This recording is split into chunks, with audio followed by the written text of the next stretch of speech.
Yep, pick up. Tubes should be. Okay, let's wait. Я вообще подозреваю, что там что-то политическое, ну, с блокировкой этого домена, потому что так долго его не блокировали, а теперь вдруг заблокировали. Something political with the blocking of the... Test. Probably. Luckily, many URLs. Okay, so Okay. audio on YouTube is great. YouTube is great.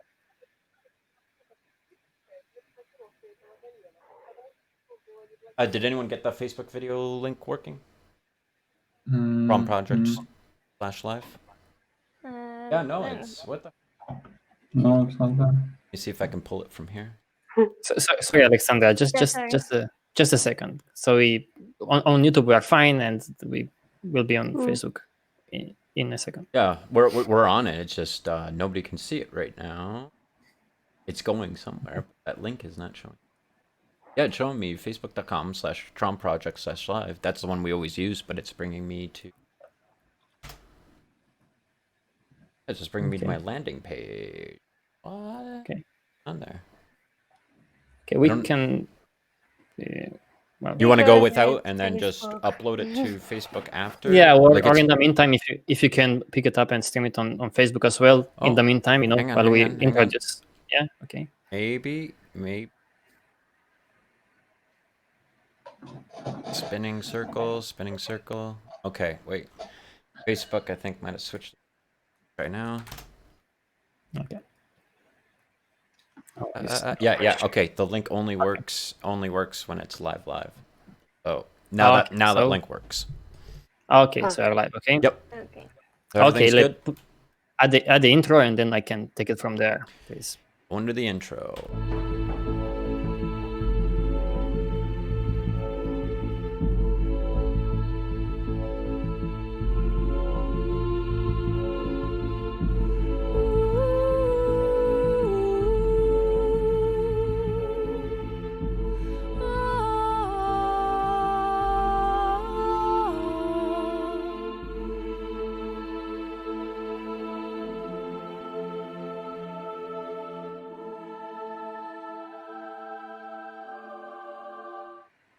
And TROM-Cast number 57. Let science be free. Today we have a very, very special guest. But before we go to this special guest, we are going to give you a few brief updates before I introduce her. Okay. So for those who don't know, we do this TROM-Cast every other week. We on tromsci.com/videos. So we stream on YouTube and Facebook, but we also want to post it on our website through archive.org. So we keep everything, nice and clean on our website. You can find everything there. Usually, anyone could participate to TROM-Cast, video or audio, but this time we have to do it differently because our guest understands English very well, but she doesn't speak English, just Russian. So Sasha and Dima are going to try and translate. So it will be a mess if other people will come and join in. And if you want to participate, go to tromsci.com/chat, and you can submit any questions there. After we do this kind of interview, because this will be a bit of an interview style TROM-Cast, we are going to read some of our TROM news at the end of it and talk to you about our TROM 2 documentary, the sequel for our big TROM documentary that I just started last week. I started the campaign for the documentary, so we'll talk after this. Okay. Last time on TROM-Cast, Teo, I am getting black squares for Sasha, the other three people, and you're kind of going digital. Your voice. Yeah, you guys just all disappeared. You're all back now. I don't know, but just so you know. So I'll keep an eye on it, but I have to hop. Okay, so if we... Okay. Yeah, to me, everything looks fine here. Okay, yeah, but I'm broadcasting, so if you guys all go blank, I don't know if I could hear your voices or if just your cameras were going out, so... Okay, so now it's fine? Right now, we're good. Go ahead. Oh, good. Okay. Yeah, let us know. Yeah, I wanted to say that last time we made the TROM-Cast, we called it Idiocracy because we wanted to showcase how this society has gone a bit insane. The most popular things are quite idiotic. Let's be a bit honest, in this overconsumption society. And now we want to make a completely different TROM-Cast. It's going to be about not idiocracy, but maybe smartocracy or something like that, because of the subject. So I'm very happy that we like kind of twist it like that. When I write books for TROM, I use a lot of sources, like and all of us who write books for TROM, and many of these sources are scientific articles. But most of the scientific articles in the world are behind a paywall. If you think about it, they are just some PDF files, but you don't have access to those. And for the past years, I've been using this website called Sci Hub, this project, because the website itself is hosted on different domains, even on a Tor domain that is not as prone to being shut down, or maybe not at all compared to the other ones. So I was using this for the past several years, and it was an amazing project.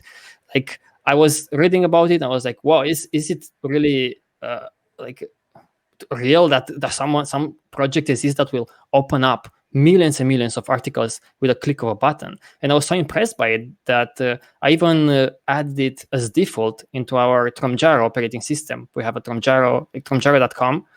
It's a Linux-based operating system, and I tweaked Mozilla Firefox and added an extension, and that extension allows you to basically unlock scientific articles with a click of a button through Sci Hub. So I love this project, and one day I was like, let's contact whoever made the website. Let's see if whoever made the website can come to TROM-Cast and talk about this, because all of what we do, all of our projects are what we call a straight free, meaning we just make them, books, videos, curate applications, and so forth, and we put them out there. We don't want anything in return. We call them straight free. You don't have to trade anything to us, data, money, and so forth. And Sci Hub is like the mother of all these kinds of projects, because it unlocks, as far as I've read last time, over 80 million articles, scientific articles, and they have around 500,000 visits a day. So it's, I think, fair to say that it's the largest free library of scientific articles in the world, which is really fantastic. Вот, кстати, этот сайт. Ладно. This is the site. Yeah. Cody will also bring the site up, and he will show it in a different window, like sideways to our whatever. Yeah. Wow. So this is the website. Cody is Sci Hub. That's what domain works now? That SE or something? Сейчас. GCH. Okay. Yep. So Cody. Yep. Chicken. Say a best tea. Yep. So Cody will bring those up. And okay, let's go directly to ask Alexandra, because Alexandra is our guest now. She made Sci Hub. Like, what in the world, Alexandra, is the largest library probably of scientific articles, a list of free scientific articles out there. What in the world made you make this thing, and how did you do it? Can you summarize a bit for us?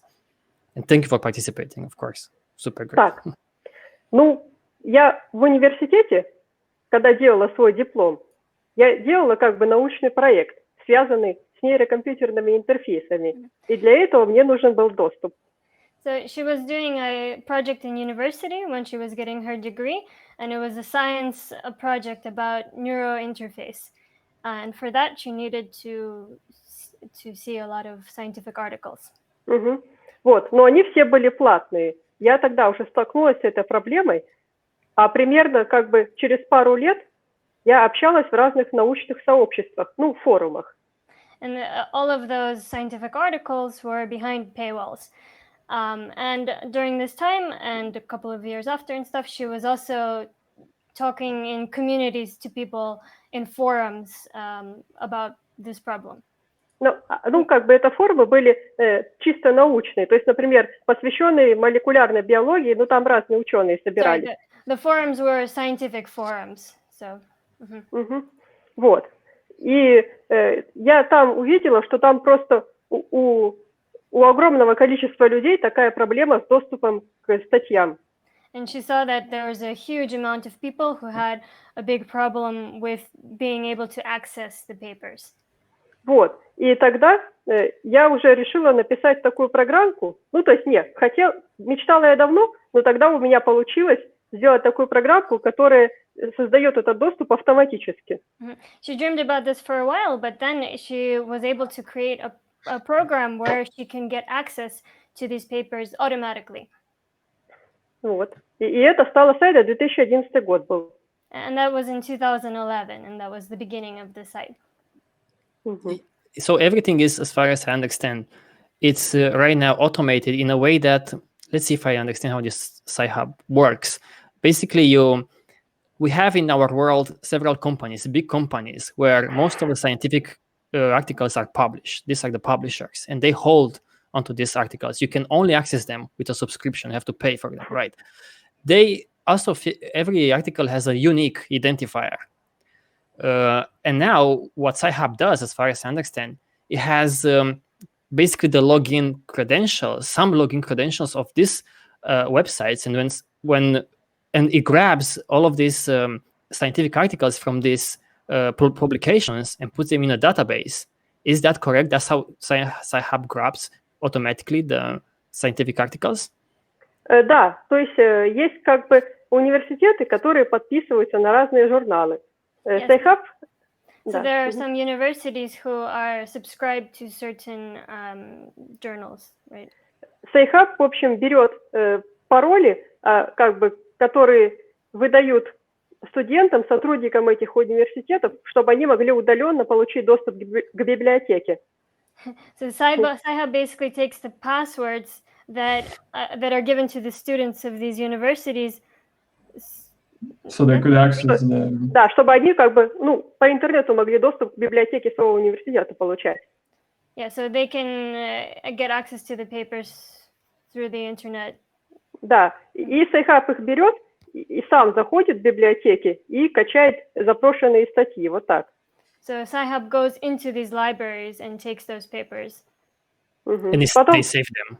You save them in a database, right? Да, сохраняется все в базе, там дублируется там на LibGen, и, в общем, вот. Yeah, so everything is doubled and saved. So how do you get those passwords? Do the students, they just give the passwords to you, or how it works? Ну, а это я нигде не рассказываю. Okay. She doesn't say that to anybody. That's classified information.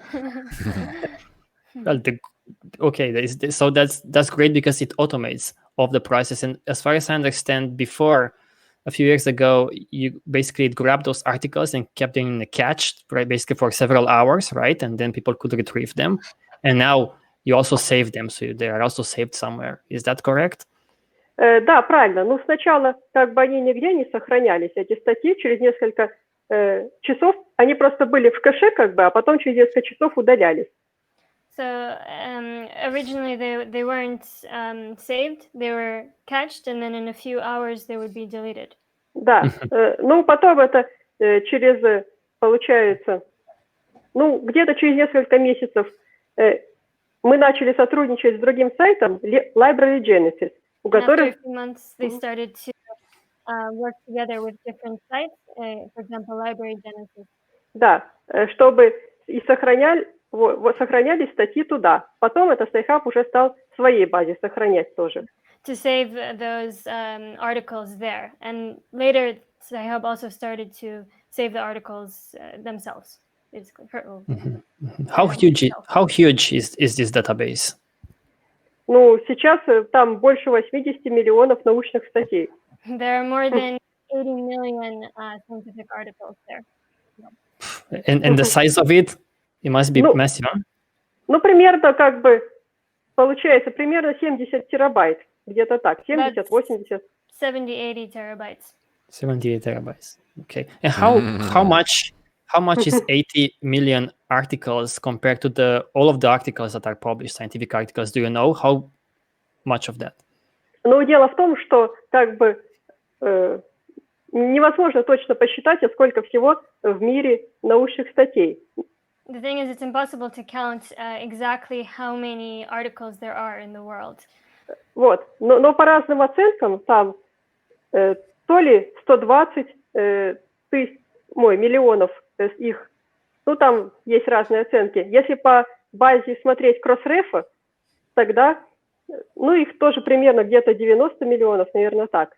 Yeah, but perhaps, I mean, depending on how you count it, perhaps 120 or perhaps others say 90 million. It's So the vast majority could be on Sci Hub. The vast Ну, majority could be there. Вообще, да. Причем, как бы, на Sci Hub там же сохраняются самые популярные, ну, сейчас статьи, а есть как бы статьи, которые старые, где-то в архивах, которых вообще даже нет в электронном виде. Вот. Yeah, so the Sci Hub has, you know, a lot of the most popular articles, but of course there are also articles that were published a long time ago and they're not even in electronic format. Yeah, I see. And it only indexes scientific articles, not books or other kind of materials. Книжки там тоже есть. То есть, как правило, это отдельные главы из книг. Вот так. There are also books there. So it's like a separate chapter of books, separate section of books. Да. Yeah. Okay, that's interesting. So how do you, even books have a unique identifier? That's how you work with that?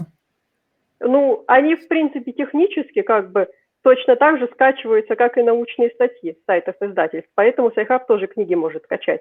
So they are technical and they also basically you can get them the same way as articles. Yes, this are all scientific articles having a unique identifier is that very important for you to create this database, for example, because that's how you get them? Нет, вообще сначала как бы Sci Hub DOI вообще не учитывал, а только как бы брал URL, ну то есть ссылку на статью на сайте какого-то издательства. So in the past, they didn't even use those unique IDs. So they would just take the URL from the publisher, basically. На сайте издательства, ну вот ссылка in вот the эта. Publishing website. Okay. Вот, и так качал. А потом там LibGen использовал тоже DOI для индексации своей базы. Ну и, соответственно, Sci Hub тоже их стал использовать, это удобно. Yeah, and then basically they started using also the numbers and it was. Я правильно перевожу? Говорю вот эти библиотека LibGen, с которой Sci Hub вот начал сотрудничать, они для индексации своей базы использовали DOI. Ну и Sci Hub, естественно, тоже стал DOI использовать. Yeah, so the library that they started working with, this Genesis library? Library Genesis, yeah. Да. Yeah, they were using this, so then Sci Hub was able to use it as well. Yeah. Because as far as I understand, they started to save those scientific articles first, right? You are just retrieving them for a few hours, but then they started to save them in a database, and then you started to use their database as well, but then you built your own database with the scientific articles. Да, ну потому что, в принципе, вот база данных той библиотеки, ну, Library Genesis, она как бы была только в одной копии на достаточно медленном сервере, а я хотела как бы, чтобы статьи открывались быстро и без всяких задержек, ну и естественно, вот. Yeah, because it was a bit slow with the Library Genesis, it was kind of slow with the server, so she wanted the articles to open up quickly and for everything to work fast and well. But having so many hits a day doesn't put a huge toll on the server to request those articles all the time, and you probably have to have a very powerful server for this? Or... Ну, в принципе, у Sci Hub несколько серверов, несколько зеркал. Sci Hub has several servers. Mirrors of the same website. Mirrors as well. Ну, нет, они не совсем. Ну да, зеркала. Если говорить про базу, то это зеркала. So if you're talking about the base, then it's mirrors. Okay, so that's, of course, yeah. So that's what I wanted to first establish. Like, how is this working? Because it could be a bit of a mystery. You know, people just take these tools for granted, but of course, it's a lot of brain power there. And you said that you released it around 2011, but I think I've read that you, even before that, you kind of found a bug in the MIT website and kind of extracted their their scientific articles from there for our own use and so forth? You did that before? Ну да, это было несколько лет назад. Я еще даже в школе, по-моему, училась. Кажется, мне было 16. She was only 16 when she did that. 15? Oh, well. Вот. И как бы там была одна книжка, ну, платная, за paywall. И я искала в интернете, где бы ее можно скачать бесплатно. И нашла ссылку такую, вот, по которой накачалась. Я посмотрела, что это за ссылка. И это была как бы ссылка через кэш на сайте MIT. И я тогда... She was looking for a particular book while she was in school, and it was behind a paywall. And she was looking to find, where can I see this book? And she saw that it was in MIT database. Ссылка... The library. Ну, как бы не совсем. Я искала, она была платная, да, и я искала в интернете. Я искала в интернете через Google, можно ли ее как-то бесплатно скачать. So she was searching through the internet if there was a way to get this book for free. Да, и я нашла на одном сайте как бы ссылки такие, ну, URL, по которым эта книжка открывалась бесплатно. And she found from some site links where you can get the book for free. Да, но я посмотрела внимательно, что это за ссылка, да. And she looked closely, what is this link? Да, и это оказалось, что это, ну, ссылка как бы на кэш на сайте MIT. So, and the link was a catch on MIT site. Да, так что я написала, да, скрипт, который там через кэш вот так любую книгу скачал уже с сайта. So then she wrote a script which takes any book kind of way. That was cached. Yeah. On their servers. Well, that's you see where programming comes into use. You know, when it's almost like if you know how to paint. You know, you have some ideas in your head, but if you don't know how to paint, you know, you cannot put those ideas there. I think with programming, it's such a powerful tool to have in your kit, because I have these kinds of ideas. You know, we have a website, videoneat.com, and I did kind of the same documentaries and courses, lectures since 2012. And because I wanted to source them, those documentaries, but they disappear online or they are not available. So I made this. It's over 1,000 documentaries and lectures there, and some movies, all educational. But I do this manually. I have to like find, you know, the magnet, the you know, from the BitTorrent network, and allow for people to grab those files. But if I had the skills that you have, you know, you could do this in an automatic way, and you can unlock millions, for example, like you did, of scientific articles, that you create a tool that is extremely useful in that regard. So I think that's why you created Sci Hub, because one, you wanted to access these files, but second, because you have those skills. And why did you have those skills? You learned how to code on your own, basically, because you were 15 or so, right? Or in school? How did that happen? Так, ну, в принципе, тут особого секрета нет, так как у меня мама работала программистом, и у меня с детства дома был компьютер. So she said there's not really a secret because her mom was a programmer and she had a computer at home since she was a kid. И, ну, программированием я где-то начала в 12-14 лет потихоньку интересоваться только. So she started to become interested in programming around 12-14 years old. Вот, помню, что там был журнал такой, «Хакер». She remembers that there was a hacker magazine. Да, и там была статья, как вот, ну, как написать программу на языке Delphi. And there was an article there, how do you write a program on Delphi? Да, и там была такая программка, что, ну, у тебя кнопка как бы есть, и ты, когда на эту кнопку пытаешься мышкой нажать, то она убегает. And there was a program there where you have like a button, and whenever you try to go click on the button runs away. Да.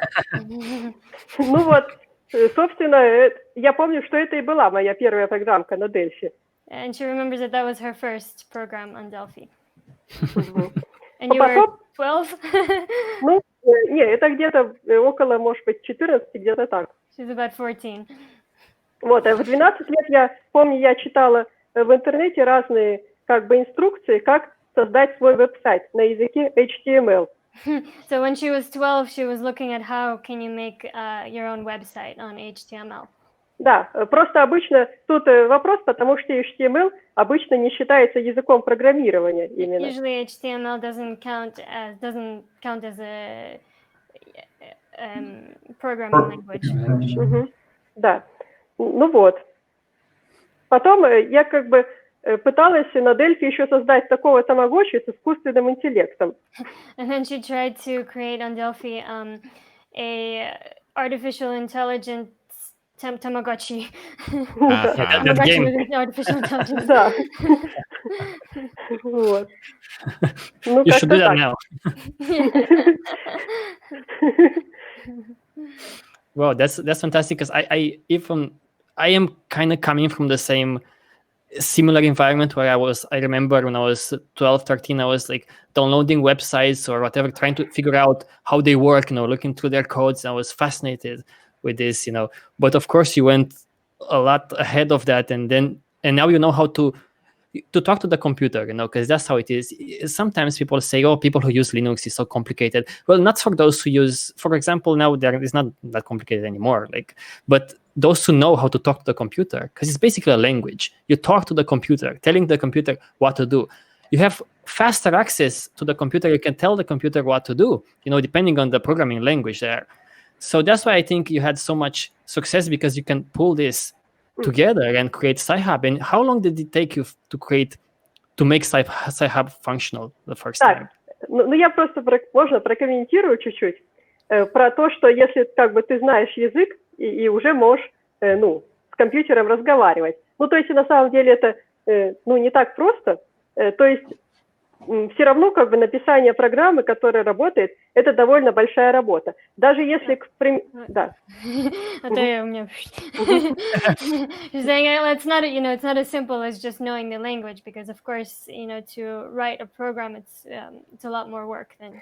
Да, и это больше можно сравнить с написанием какого-нибудь там научного труда или статьи. То есть даже если ты знаешь язык, на котором ты пишешь, то все равно нужно очень сильно думать, чтобы создать этот текст. Yeah, so you can compare it to like writing a scientific article, even if you know the language to write it, and you still have to put a lot of work and a lot of effort and a lot of thinking into what you're doing. A good analogy. Вот, так. Про сам Sci Hub, да. В общем-то, создание вот этого скрипта, оно заняло где-то 3 дня и заливка его на сервер. So it only took about 3 days to write the script originally for Sci Hub and then to put it on the internet. Да, он как бы начал работать, но потом я в течение нескольких лет его потихоньку дорабатывала. Так что, конечно, то, что есть сейчас, очень сильно отличается от того, что было в начале. So it started working then, but of course, throughout the years, she also added a lot and she improved it a lot. So the Sci Hub that you see now is quite different from the one that she started in 2011. Mm-hmm. And how long did it take to take off? After you made it, you just put it there online and then wrote a few forum posts, or how did that work? How did you get the word? Ну вот, я как раз говорила уже, что я общалась на интернет-форумах, где кучковались ученые. So she was, like she said before, she was on a few on forums, right, where there were a lot of scientists. Вот. И я просто сразу создала тему на этом форуме, что теперь вот есть такой сайт, куда можно зайти и вставить URL, и бесплатно скачается любая платная статья.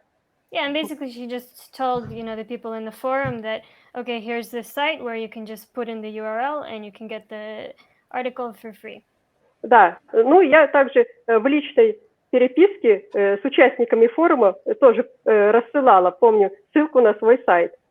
And then also with personal messages and stuff, she was sending the link on the site. Да, и в общем, это как-то сразу получило очень большой положительный отклик.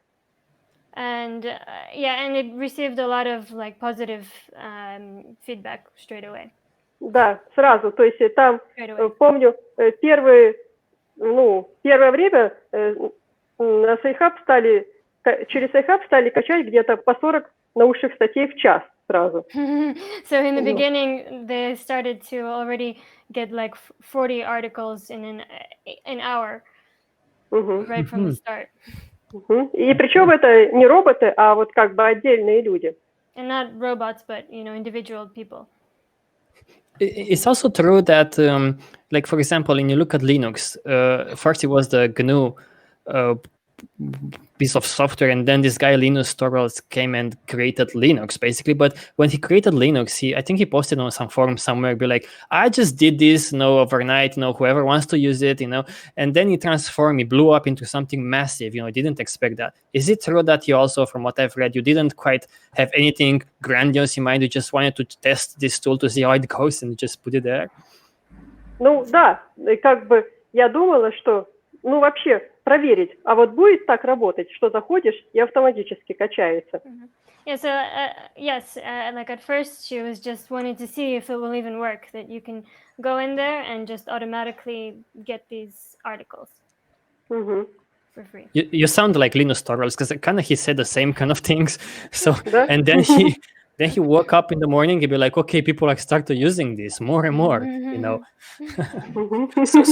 So that being said, do you find more of a pressure now? You should probably feel more of a pressure now, more responsibility maybe, because this is such a huge tool right now, such a huge service that people are using it. It's different thing now. Ну да, я как-то привыкла тоже, привыкаешь же все равно ко всему. She's getting, yes, of course, and she's getting used to, she has to get used to everything.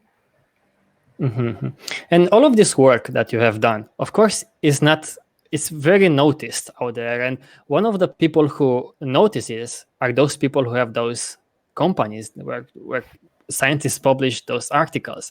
As far as I've read, they don't like you very much, which is no surprise at all. No one likes them. So anyways, and I've heard that they even sued you, right? For like, you own them millions of dollars, basically, right? That's what they're saying. Да, они в суд подают постоянно, и, как правило, да, в результате суда какой-нибудь там адрес Sci-Hub блокируется, что-то такое происходит. So they're constantly suing, basically, and constantly blocking, the domain. Yeah, domain. Да. Вот, вообще самое, конечно, громкое дело это было первый раз, когда они подали в суд в 2015 году. The biggest, loudest one was the first time they sued her in 2015. И вот там Эльзевир подал иск в американский суд в Нью-Йорке. So it was Elsevier? Да, Эльзевир вот этот. Yeah, so they sued through US, through New York. Yeah. Вот, и там в конце концов вот присудили, что я должна выплатить $15 миллионов. And they said that she has to pay them $15 million. Oh, well. Ну вот. Good luck with that. Much to pay, so. Did you know that the same happened with the people from the Pirate Bay, right? And they got sued and so forth. And one of the guys was like, they sued me for like $50 million. He was like, but I'm not even stressed now. If they sued me for like $50,000, I'll feel like guilty to pay them because maybe it's possible. But for $50 million, I don't even care. I'm not even stressed about that. So are you stressed about it? Since it's a ridiculous amount of money. You will never probably, they will not get those money from you at all. Ну, а вообще они это сказали в комментарии к иску. Просто юридически как бы максимальная сумма, которую можно по иску иметь, это 15 миллионов. Но они сказали, что в принципе они гораздо больше потеряли. So they said that they actually lost a lot more. And this 15 million was just the maximum amount of money they could sue her for in this type of laws, basically. Yeah, sure. That stresses you out, or is just like, I don't even care? Sorry, Dima, you can. No, it's fine. Okay, so does it stresses you, these things, or is just like too ridiculous to even stress about $15 million or whatever sum of money they come up with? Ну да, это как-то так. Это совершенно как бы другая реальность для меня. It's a completely different reality for her. Do they try to enforce somehow to find you, or like, is there some countries you cannot go? Ну, пока, к счастью, такого не было. So for now, it hasn't. For now, not yet. hopefully never. Ну да. Okay, so you don't have to stay away from, because that's what I've read, that you are somewhere. I've read that you are a fugitive, like you are like you don't want to hiding, something like that. But it's not true, or Ну, так, да, в принципе. Я, например, стараюсь не выезжать в Америку или Европу. So, kind of, and she tries not to, doesn't really see the need to go to the US or Europe, for example. Or just don't go to US, like for no reason, like just no. That's the worst place to go. No. They will probably arrest you or something. Okay, yeah, that's a fantastic story. I think this kind of stories, and I have more questions, of course. Are people watch movies and be like, oh, these heroes, Wonder Woman, Catwoman, whatever woman, or Batman, Ratman, whatever, and they are so impressed, like, oh, look at these heroines and so forth. But I think this is like life is a lot more fascinating than any such movie or book. Is like, look at what you are doing there. You put up a fight with the biggest and the most powerful scientific publishers in the world, and you basically, I think you kickstarted this opening up of science, in such a big way that is no way back now.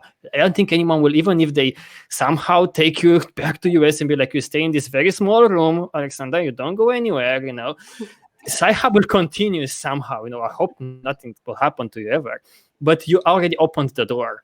And it's a fascinating story. I think people will make movies about you in the future sometime. I'm kind of sure you have a fascinating story there. And whoever else wants to also ask questions, sorry, I just took over the thing. I'm excited, about it. And I would say this is a real superhero, not Catwoman. Yeah. This is a Superwoman. the science woman. It's fantastic how you can, from your house there, you can disrupt these big mammoths that are these monsters, that lacked science. It's fascinating, it showcases the power that one can have to do such things. That's fantastic to me. There are other people, of course, that try to do this sort of things, but quite rare compared to the rest of the population. And I think I wanted to also ask you, what about your family and friends? Are you the only one who is like fighting against this maybe injustice when it comes to scientific articles, or are they supporting you? What do they say about what you're doing? Смотри, мои друзья, они в принципе хорошо к этому относятся, но они занимаются какими-то другими вещами. Вот. So most of her friends are supportive of this, but they're busy with doing other things. Ну, к примеру, у меня вот подружка химией занимается, и она сама использует тоже этот сайт. So, for example, she has a friend who is involved in chemistry, and of course, she uses Sci Hub. Вот. Так, а с семьей, в принципе, у меня родственники, они довольно аполитичные. То есть они знают, конечно, что там что-то такое. Мама спрашивала, ой, а тебя не посадят в тюрьму? Ну, так вроде. Ну, я говорю, да нет. So her family is quite apolitical, but of course, Mom was a little bit worried and asking, like, oh, so they won't send you to jail, will they? Well, let's see about that. Hopefully not. Вот. Ну вот, в общем, так. Listen, do you have any strong position on this, that in science world, the articles and papers, they're like, have this barrier of money? Is it like you made this tool especially for you, or like because you need to use it for your studies and you want to have access, or you made it more for like, because it's like injustice, it's not fair to restrict access to scientific papers? Ну, нет, я считаю, да, что, конечно, вся вот эта индустрия, она работает крайне нечестно. И то есть получает огромные прибыли за счет ограничения доступа к знаниям. So she believes that it's not fair the way the system works, to be able to make money by basically restricting access. Yeah, restricting access, restricting from people to have access to scientific articles. Вот. И Ну, а когда Sci Hub начинался, прикольно было сделать штуку, которой, конечно, другие люди пользуются, заходят на сайт и это качают. Yeah, and of course it was cool when she first made Sci Hub to have, a tool that other people can use as well, that they can just go in there and get the articles. Угу. So your motivation now is you are very motivated because of this injustice thing, probably you are put off by these monopolies that formed around the scientific articles, right? Ну, смотри, если говорить чисто вот про человеческую какую-то мотивацию, то она, конечно, больше состоит в том, что, когда ты делаешь какой-то проект, и, естественно,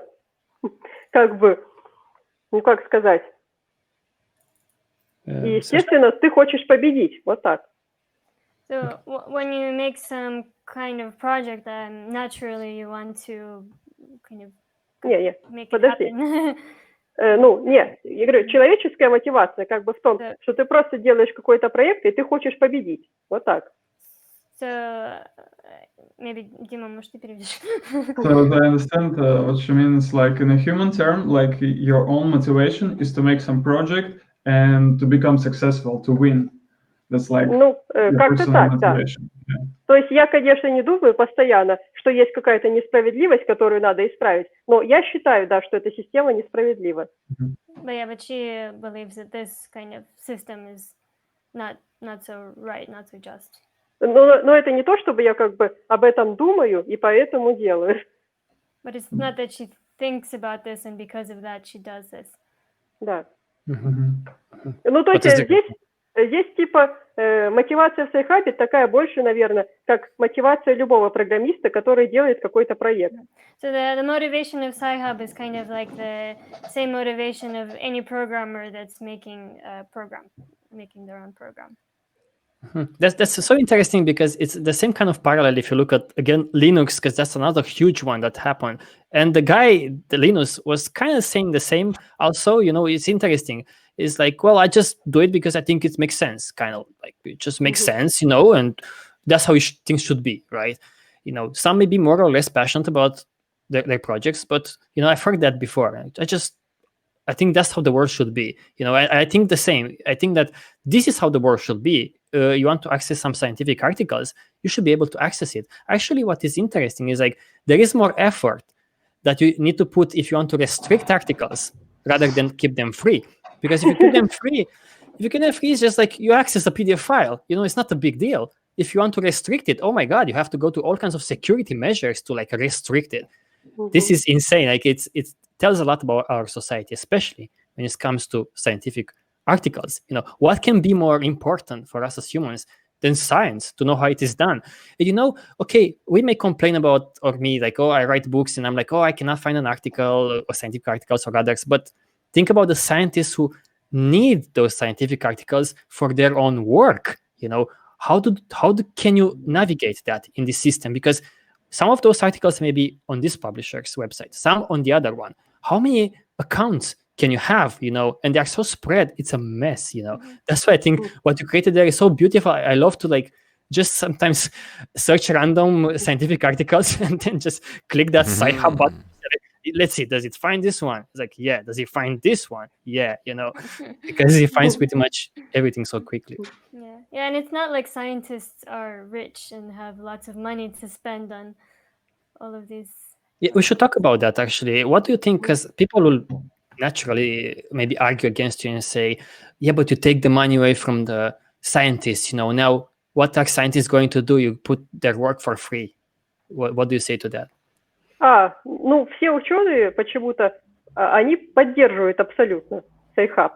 So all scientists are supporting Sci Hub. И они, в принципе, рады, что такой проект есть. And they're very happy that there's this project. You never had a conflict with some scientists who contacted you and asked, Нет, был, но там, смотри, конфликты, конечно, были, но, по крайней мере, вслух не говорилось о том, что вот это из-за того, что Sci Hub делает. Хотя причины могут быть разные, и я их не знаю. So there were some conflicts, but not specifically from this is because of Sci Hub, and maybe she doesn't know exactly the reason. It's also that scientists are not paid right by those publishing companies, or very little. Is that true? Ну да, и насколько я знаю, вообще ничего не платят ученым, которые пишут статьи. Yeah, Вообще. from what she knows, the publishing companies don't pay the scientists that write those articles at all, basically. So you see, I've heard before, yeah.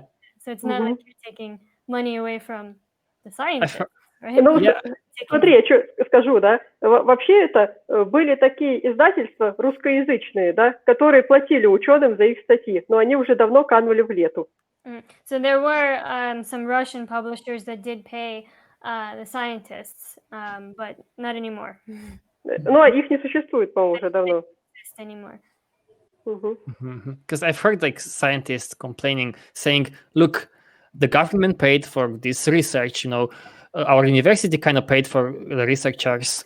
We did our research and everything, made the papers, and then we put them on this kind of we publish it to this big publisher, and then even we have to pay for a subscription to access our own work, which is beyond ridiculous. It's an explosion of idiocracy in a way, So yeah, you don't take the money away from anyone, basically, even the big companies who it's not like they're losing customers. Even if they do, shouldn't that be I think I like your attitude. I remember from an interview with you, I think you have this kind of attitude of like, well, science, that's how we should do it, and then we should see later on how we deal with maybe scientists not getting paid or whatever, but we should make this free, and then we should find a way to sustain this system, right? First let science be free, right? Ну да. Yeah.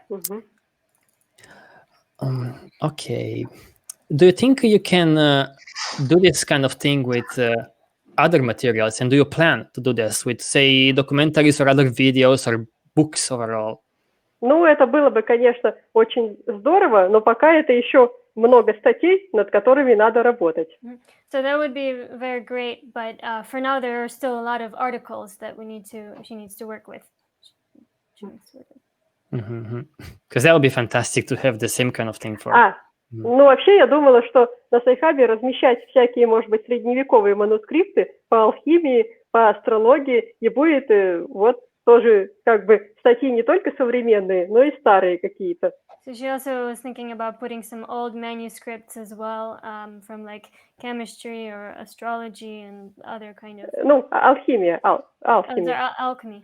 Да, то это было бы интересно довольно, мне кажется.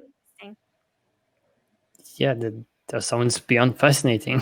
I would love to see the same being done with documentaries, because as I said, I was trying to do this, for documentaries and courses, and but I like that automation aspect, because there is so much information out there online. It's such a shame, like 50, 60 years ago, our notion of digital stuff wasn't much in there, or maybe at all.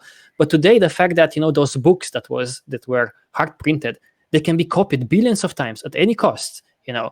This should create an abundance of online digital information. And it's such a shame that people struggle to keep it, to put barriers.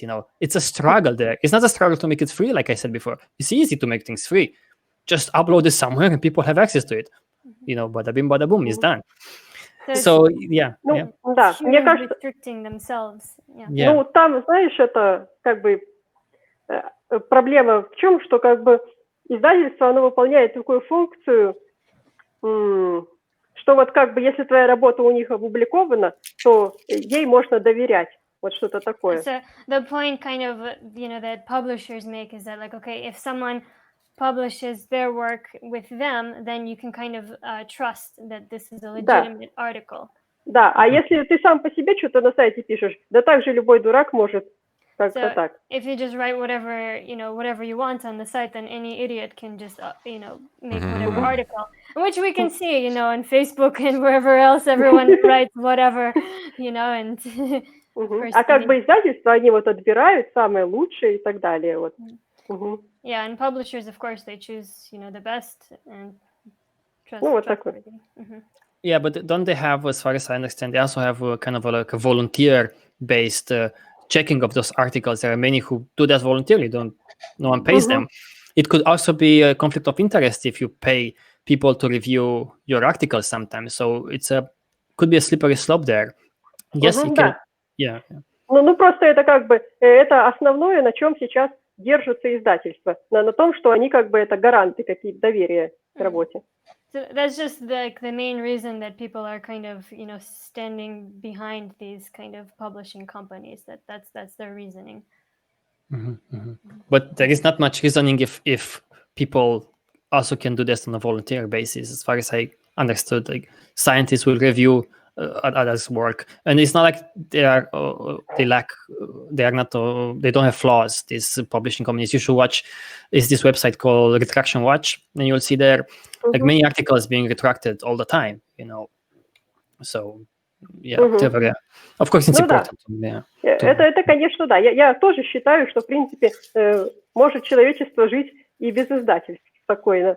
Yeah, and she agrees. She also thinks that it's fully possible to live without publishers. Yeah.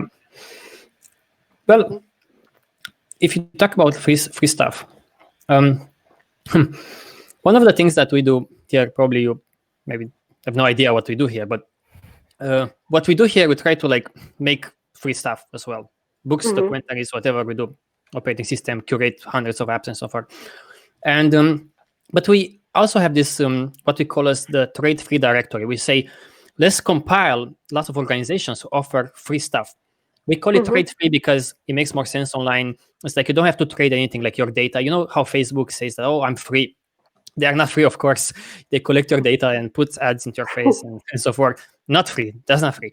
People are confused with the term free. That's why I use trade-free. Anyways. Ну, это в любом случае то, что все-таки Facebook делает, как мне кажется, это лучше, чем если бы он требовал платить за подписку на него. Probably what Facebook is doing perhaps is better than asking for a subscription. There are people who argue on both sides. Of course, they are also incentivized to gather more data and trap people in their own platform, of course.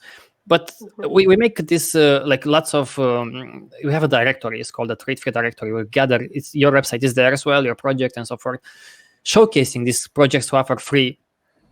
In this case, scientific articles. What we argue is that it will be much better for our society to start to offer this kind of free services, but from food to shelter, from not only digital. What do you think about this idea? Because I think I've read that.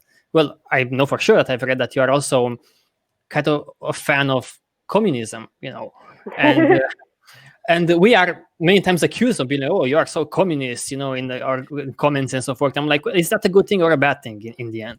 So what do you think about applying the same mentality of creating free stuff, but expanding it to different kinds of other goods and services out there? And how does your ideas about communism compile with all of this? Do you have these grand ideas of how society should work, maybe, in this that's connected with Sci Hub in any way?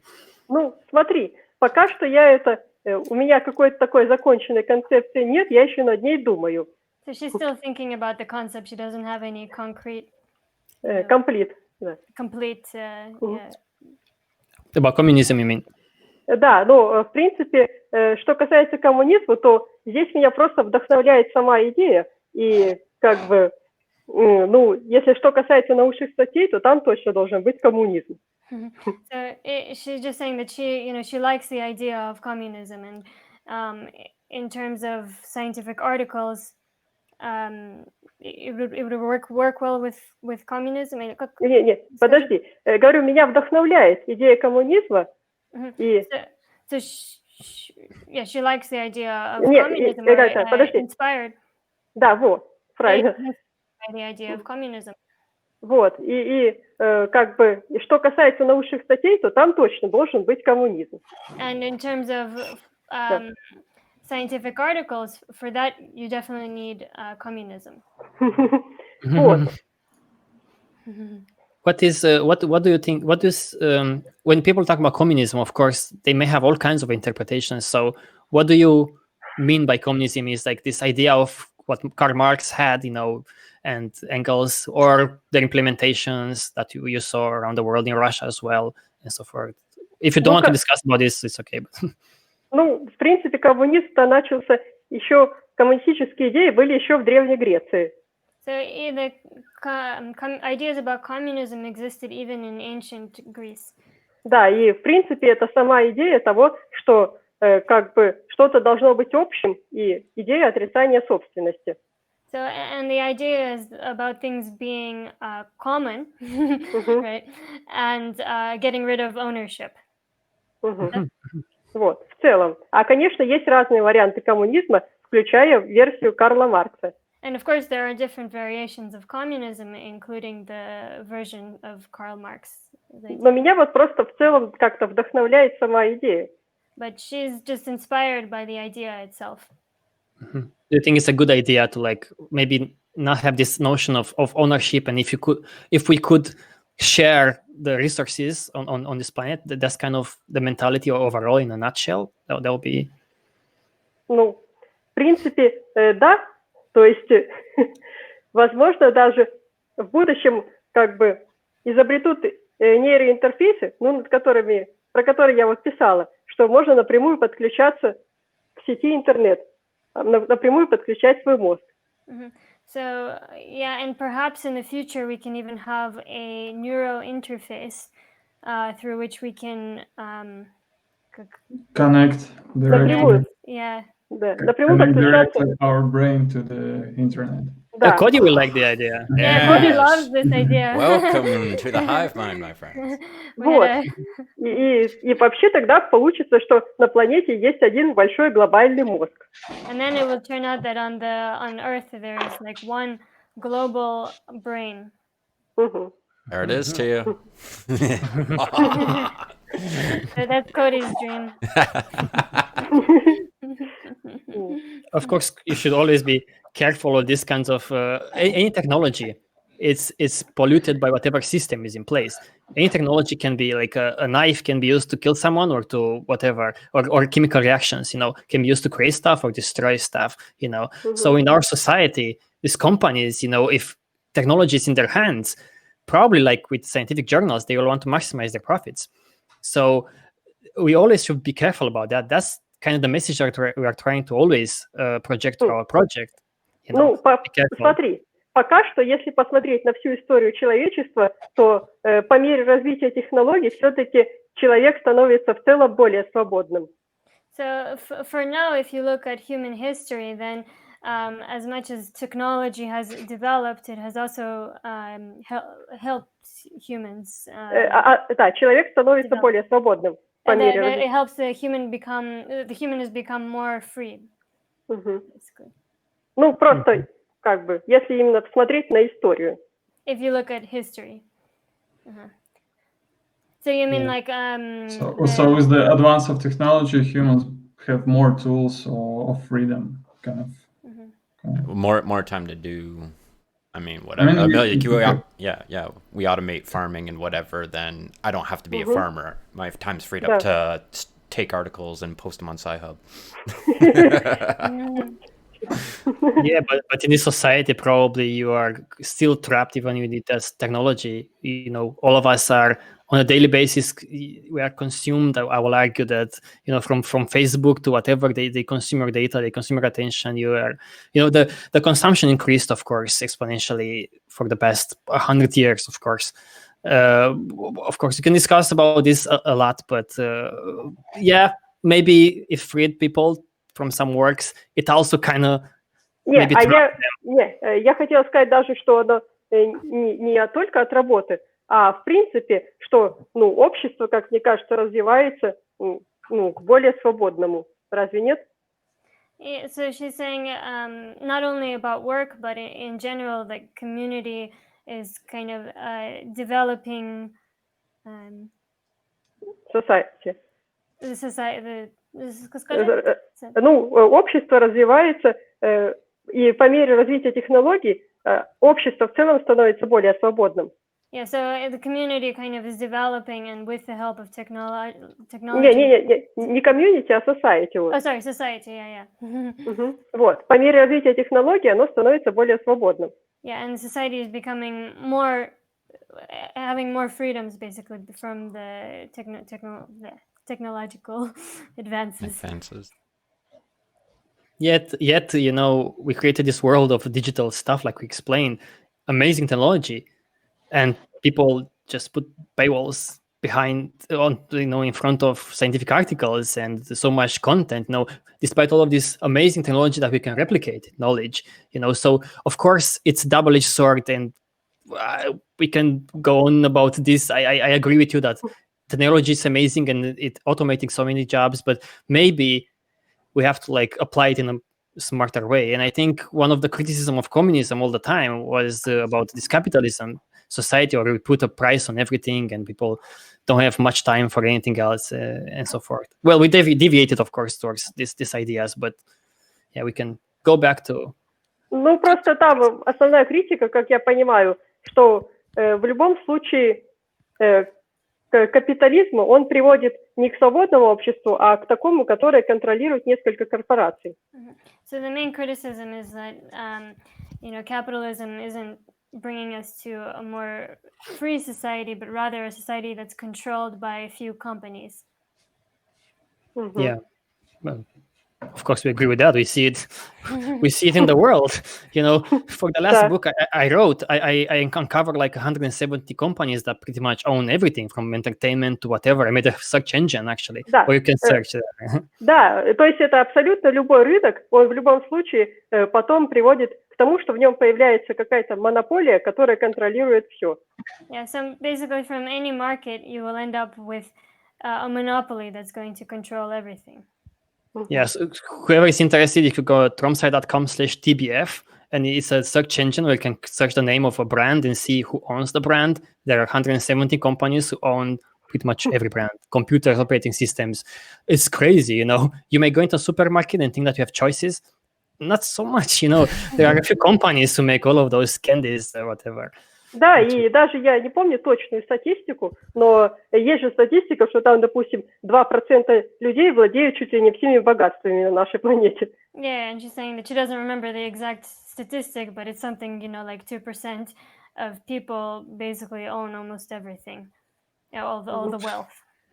Yeah, exactly. Most of the wealth. Yeah. So that's why I think we need more of what we do and what you do to make sure that everybody has access to knowledge, first of all, and then also maybe to their basic needs, at least, healthcare and food and shelter. It should be, I would say, a priority for us as a human species. And maybe with the advanced with technology, now that we are connected, we can talk to you.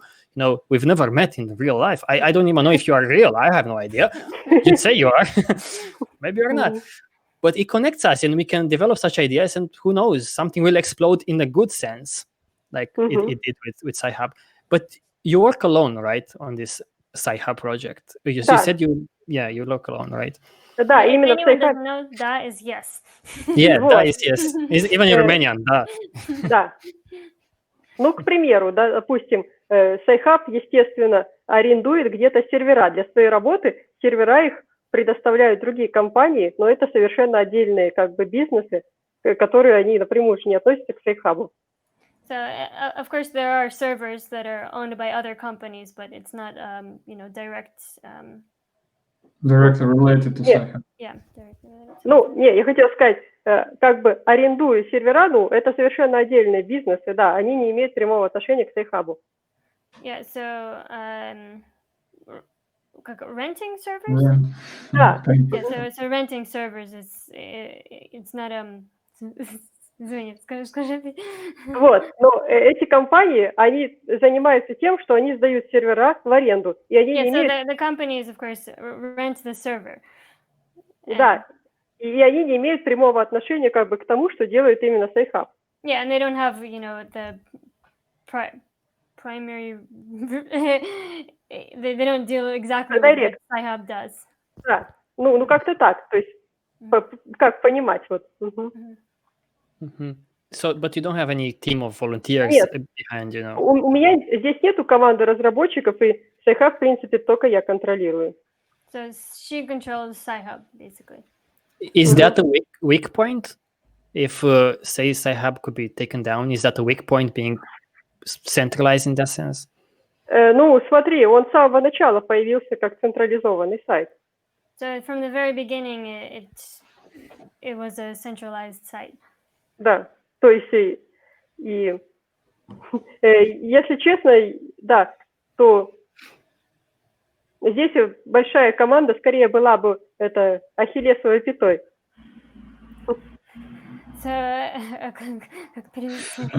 Ну, слабым местом.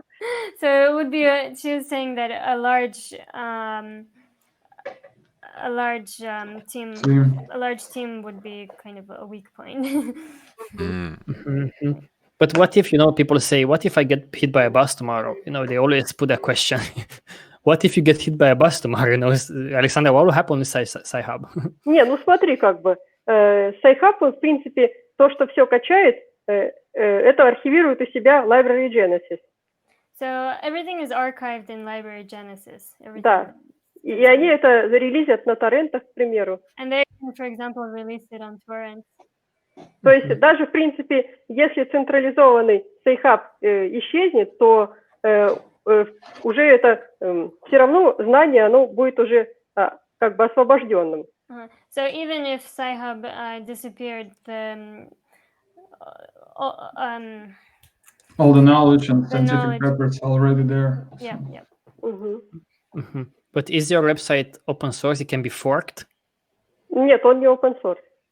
No, it's not open source. And why is that? Ну, просто... Ну, и, во-первых, это, мне кажется, было бы небезопасно, что если бы там издательства какие-то код смотрели и так далее. She's saying that it might be dangerous if some of, for example, the publishers knew the code, could see the code. And could stop it from working, maybe. Can find how it works, maybe. Yeah, да блин, там с форками вообще что угодно могло бы получиться. То есть кто-то форкает сайт, закрывает оригинальный сайт, форкает, а подставляется форк, и там дальше, ну как бы. So if anyone can fork the site, is that translating right? Fork the site. Sounds right. Yeah. And you don't know what could. Они бы могли, смотри, они могли бы закрыть оригинальный сайт и вместо него подставить подделку. So they could close the original site and put like a fake one in its place. Ну, подделка, как по-английски будет, я не знаю. Fake. Да, ну что-то такое. Okay, so they can act as if it's the original one, but it's not. Ну да, ты понимаешь, просто тут как бы Sci Hub, он изначально так сделан, что это как бы такой бренд. So the Sci Hub was kind of originally made like this, kind of like a brand. Yeah, we'll see how it evolves. So I'm sure there are many people who probably think that it will be a great idea to decentralize it somehow, so it doesn't just rely on that. So there are other networks like you use, yeah. Нет, ну как бы база Sci Hub, она же есть через LibGen на торрентах, то есть он уже децентрализован. So even the base of Sci Hub is already decentralized through torrents. На торрентах, да, она же есть. So, yeah. Wouldn't be an interesting idea to, when you pull articles, instead of pulling them from a database, you pull them from a magnet, from BitTorrent, directly from multiple computers to work it like that? Не, ну это сложнее просто. Пока если работает так, то зачем заморачиваться? That's more difficult. So for now, if it works like this, then why? Why should complicate? Yeah. For maybe resilience for the future, probably you may come up with different approaches if they try to block you, because right now the weakest link, I will say, is the fact that they will block the domains, right? That's what happens all the time. Ну, тут есть два момента. Есть технологическая устойчивость, а есть, как, скажем так, политическая. So there's two moments there. So technological and political. Да, то есть технологическая — это когда как бы что бы они ни делали, то они бы не могут ничего заблокировать. So with technological, it's like whatever they would do, they cannot really block anything, yeah, they cannot because really you always can move. Да, а политическое — это в принципе, чтобы изначально люди не хотели этого делать, не хотели уничтожать библиотеки и так далее. And then the political is like so that people wouldn't want to do this, so they wouldn't want to destroy, get rid of libraries. Yeah. Ну, чтобы изначально, в принципе, ничего не пытались блокировать и так далее. Изначально не пытались? Ну да, чтобы люди, в принципе, не пытались что-то блокировать. So that people wouldn't try to block. Вот. Потому что все согласны, что доступ к знаниям должен быть свободным. Because everyone agrees that access to knowledge should be free. Да, и вот мне кажется, что нужно вот как бы над второй частью тоже больше работать. And she thinks that we should start working more also on the second part. Да. So to accept, what she means, so that people understand that we don't need to block access to the scientific papers. So that's what she called like political point of view. Correct? Yeah. Да. So not necessarily like political, but just that people have this understanding. Yeah. In that sense, do you think Sci Hub can never be regarded as legal, in this world? Of course, legal laws are made by bad people, Laws can be ridiculous and stupid and harmful. Maybe many times there are, who knows. But do you think Sci Hub can become legal and be accepted as a legal thing, or you don't even hope for that? You just... Слушай, я, в принципе, об этом думаю с самого начала, вообще, когда Sci Hub запустился в 2011 году, тогда еще эта тема обсуждалась широко, про пиратство в интернете, и что, в принципе, не должно быть законов, которые ограничивают свободу в интернете. So yeah, she's been thinking about this from the very beginning. Even in 2011, they were, discussing this, that, there shouldn't be laws that stop people from accessing, from having access to knowledge, information. Ну, чтобы, когда в 2011 году эта тема широко обсуждалась еще, что... 2011, this idea was talked about a lot. Да, о том, что не должно быть законов, которые ограничивают свободу информации в интернете. Yeah, that there shouldn't be laws that limit information, access to information. So basically, at that time, there were still discussions that the internet should be free and available for everyone. So there is no restriction. I mean, what we have right now is like ridiculous. It's the same supermarket, And back then, when the internet wasn't so advanced. Да, так что я думала в 2011 году, что, в принципе, Sci Hub через какое-то время, сделают легальным. So she was thinking back in 2011 that, at some point they will make Sci Hub be legal. But what do you think now? Ну, я думаю, что, в принципе, нужно продвигать сейчас больше тему и говорить об этом, и чтобы все получилось. So she thinks that we need to move these ideas forward, so more people will talk about this, and hopefully make it happen eventually. Yeah. You mean the idea of that we shouldn't restrict any information, any access to any kind of information in internet? Ты имеешь в виду идею о том, чтобы интернет был более свободный, чтобы мы больше не ограничивали доступ к информации в интернете? Ну да, в том числе. So yeah. Any kind of information, like even entertainment and so forth. Or you don't care about that part? Let that be not free. Ну, то, что касается развлекательного контента, то лично мне кажется, что он, в принципе, тоже должен бы распространяться свободно. Yeah, so with entertainment content, she also thinks that should also be free. Yeah, I think просто, конечно, что касается научных знаний, то это прямо очевидно. So, but when you talk about scientific articles, that should be obvious. That should be free. Yeah, let's talk about a bit about this notion of free. Like, did you ever on Sci Hub posted or thought to post ads or promote something to it? Use it as a way to make money in any way? Не, на Sci Hub есть пожертвования, но там нету ограничений, к примеру, на чтение статей. То есть, чтобы человек платил именно за это. So there on Sci Hub, you can donate if you want, but there's never been any kind of limits or you never had to pay to access anything. Premium access. Yeah, you never have any kind of premium access or advertisements there and stuff like that. You don't put in the sidebar an ad for something.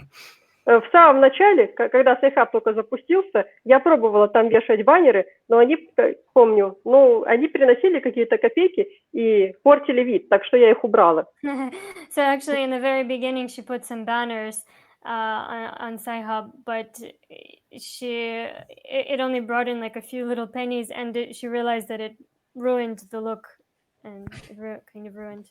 And maybe even the mission in a way, because maybe people will say, well, you try to also profit from that, some may say, you know. Да тут, вот мне кажется, здесь неправильно, в принципе, с такой позиции подходить, что не важно, как бы, зарабатывает ли автор, а важно, что нет ограничений на доступ. Yeah, so here the thing is, it's like not the important thing isn't whether someone is profiting. The important thing is whether people have access to information. Да, к примеру, как бы система, когда каждый отправляют по мере своей возможности, пожертвования добровольно, да, и у всех потом в результате есть доступ. Это лучше, чем если человек это платит за подписку там на отдельную статью и так далее. Yeah, so if people can just donate, you know, whoever can donate, and then there are no barriers to access. That's much better than having to have subscription or something. Yeah, and if you hear from those, there are two big projects in the world. One is Wikipedia, and one is archive.org. They are really massive projects, and I've heard interviews with these people. We also invited them to TROM-Cast, but no response from now. But because they are huge. But if Alexandra replied, maybe they will also reply, because I didn't expect for her, because I was like, I think she's bombarded with emails. But I want to make a point here. You can, in their interviews, you will see that they say, the reason we will never, the reason is why it's important to not make a profit out of our work is because you'll ruin our work. Imagine if Wikipedia, if you could pay to publish, to put an article there, or you pay editors and so forth, you'll incentivize them in a bad way, or put advertisements. You know, maybe you want to get more attention from people, more clicks. You know, it's what ruined Facebook. It's what kind of ruined YouTube and so forth, that created these monopolies, and then the content follows the money. You know, archive.org is the same story. You know, and they will say that. They will argue, be careful. If you profit off of this, even if you want to do a good thing, your content and your motivation will shift. So what do you think about this? Because I feel like it's an important Слушай, а в Википедии и так уже давно все проплачивают статьи. К примеру, в русскоязычной Википедии какую-то чушь про меня постоянно вставляют и так далее. И Википедия — это сейчас очень политически важный ресурс, потому что если ты гуглишь как бы по какой-нибудь теме, у тебя первый результат, который будет, это будет страничка Википедии. И, естественно, это очень важно, что там написано, и люди, естественно, платят редакторам, чтобы они писали туда нужную информацию. So she's saying even with Wikipedia, they actually pay, or at least in the Russian Wikipedia, or I don't know, they do pay editors to write certain things. And she's saying with Sci Hub, right, there's some misinformation on Wikipedia, and Wikipedia is used kind of in political ways because it pops up straight away. That's where people go to get information. So of course they will be abused by political powers, but that's not to say that they're not polluted by profit powers. You know, that's what I'm saying. I think both are problematic. А почему ты так считаешь? Как бы, естественно, компании тоже платят, чтобы про них там в Википедии написали статью. So she's saying that companies also pay so that Wikipedia writes an article about them. Pay Wikipedia? Они не Википедии платят, они, конечно, платят редакторам, которые уже идут на Википедию, на Википедию и пишут. But probably that's not what Wikipedia accepts, right? It just pay some editors, probably. It's not Wikipedia. Википедия это даже никак не может проконтролировать. Она же не знает, кто пишет. Да. В Википедии любой может работать редактором. И мы не знаем, получает он за это деньги или нет. Yeah, so Yeah, so in Wikipedia, anyone could become an editor, and you never know if he's get paid for the article or not. And I mean, so some editors profiting from that because some companies or who's not can contact them directly and ask them to write, and of course pay for that. Exactly. Yeah. Control because they want to make a profit, those people, right? They like something and they want to make a profit, and they write bad articles, but it's not. They don't pay Wikipedia. Imagine if Wikipedia will do the same and be like, we accept premium articles, by companies directly. They will completely ruin Wikipedia. I completely agree with you.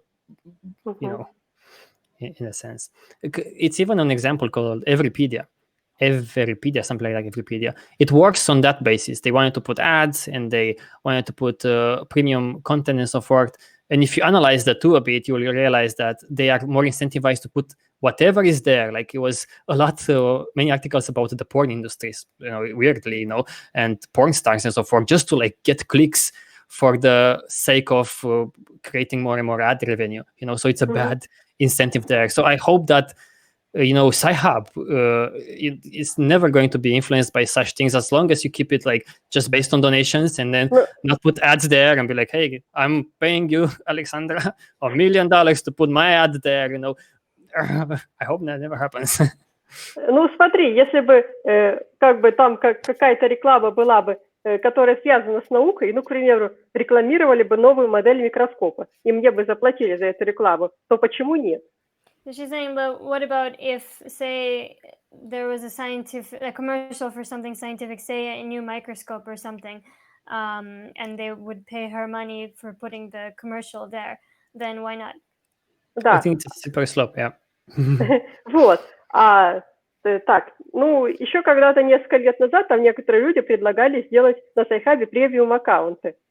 So, and at some point, a few people were suggesting that she can make premium accounts. Я подумала, что это как-то будет совсем против миссии Sci Hub. Yeah, and then she thought that this would be completely against the mission of Sci Hub. It would be like the other ones, Which subscription do you want? Cheaper one from Sci Hub, or I was like, okay. Yeah, do you guys want to ask some other stuff? Alexandra, is it the only project you are working on, or you do something else? Я сейчас еще кое-какие другие проекты развиваю. А какие? Developing other projects. But you won't tell which one. And is it so? You've got money from donations, right? From Sci Hub. No. Yeah. Is it the only money source you've got, or you got some kind of work or something else? Там дело в том, что подскочили очень сильно биткоины, и я на этой разнице довольно много выиграла. Вот так. Bitcoin has gone up a lot, and she kind of got a lot from that difference. Да. That's good. Да. Nice. So you don't have any job, basically. You just live out of donations and you keep Sci Hub alive, basically. Нет, смотри, просто в данный момент я учусь, то есть поступила в аспирантуру недавно. So now she's studying. She's doing postgraduate studies. What do you study? Я поступила на программу философии и науки. Так что я думаю, что сделать Sci Hub философией. So it's a philosophy of science, and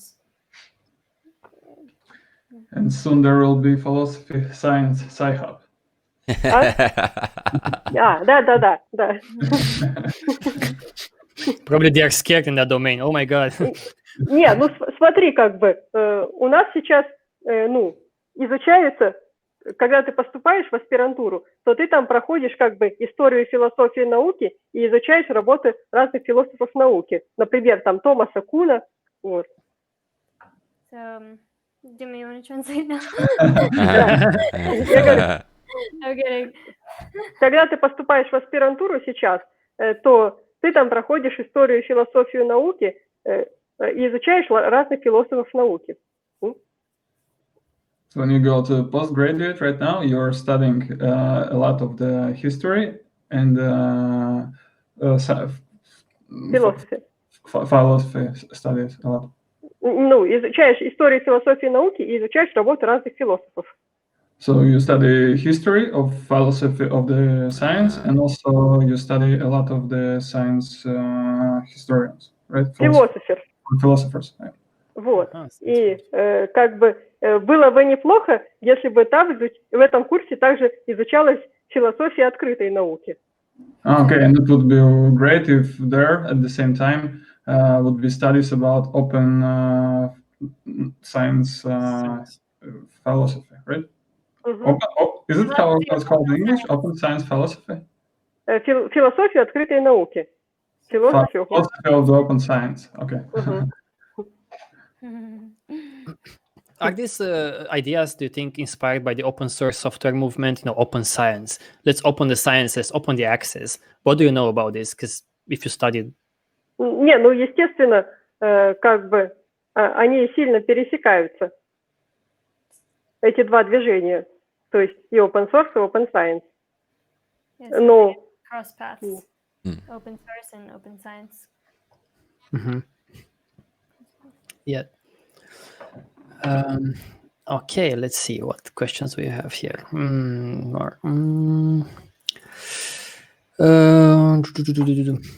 Someone wants to talk. Okay.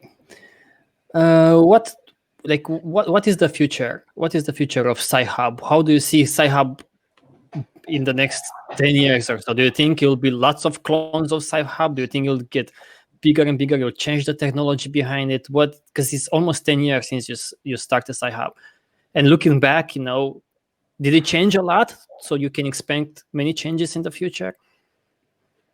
Ну, я думаю, что будет в будущем Sci Hub все-таки признан легальной платформой. So she thinks that in the future, Sci Hub will be a legal platform. Really? Yeah. So if that will happen, Alexandra, means that something changed.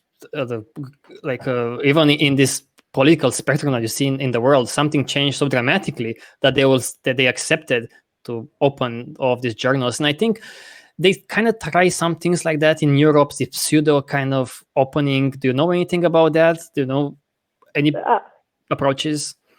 Ну, там план S в Европе есть, да, какой-то? So there's some kind of plan S in Europe? Я знаю, что вот эти вот государственные планы, они еще с начала 2000-х годов разрабатываются, чтобы открыть науку, но пока это ничего не работает. So there were some governmental plans to open science from early 2000s, but for now there's nothing working.